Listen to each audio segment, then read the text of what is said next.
Dear community, welcome to the world of learnings through Johnny's Journal.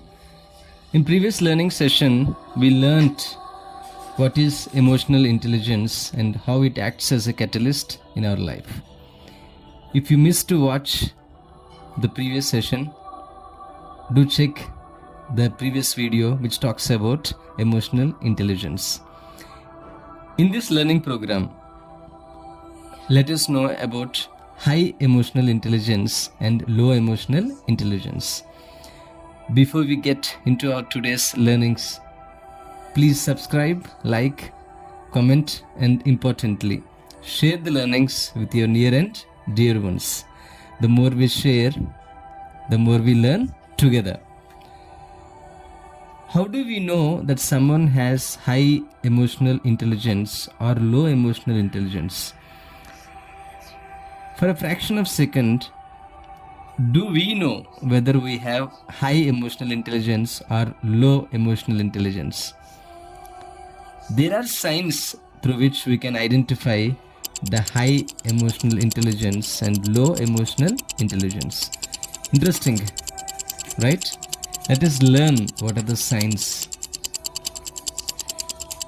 Let us look at the signs of high emotional quotient. Very first one, self-awareness. People with high EQ are in tune with their own emotions. They recognize their strengths and weaknesses and can identify how their emotions affect their thoughts and actions. Next is empathy.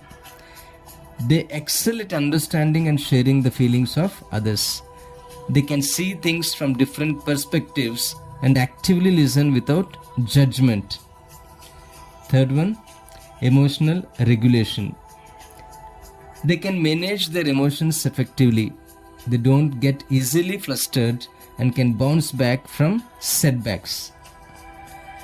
Fourth one, strong relationships. They build and maintain positive connections with others. They communicate clearly, resolve conflict constructively, and inspire and motivate those around them. The fifth one, adaptability. They can adjust to new situations and challenges with ease. They're open to feedback and willing to learn and grow. Now let us look at the signs of low emotional quotient, EQ. The very first one, impulsive reactions. People with low EQ may struggle to control their emotions and react impulsively in stressful situations. Second one, poor communication.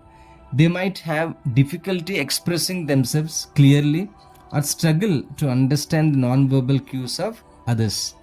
This can lead to misunderstandings and conflict. Third one, lack of empathy. They may have difficulty understanding or considering the feelings of others.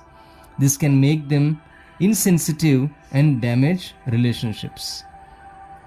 Fourth one, blaming others. They tend to blame external factors or other people for their mistakes or problems. Last one, difficulty with change. They may resist change and struggle to adapt to new situations and conditions. It's important to remember that EQ is a spectrum, not an on or off switch. We all have varying levels of emotional intelligence, and it's a skill set that can be developed and improved over time. We have loads of information to learn in emotional intelligence. Let us continue to learn.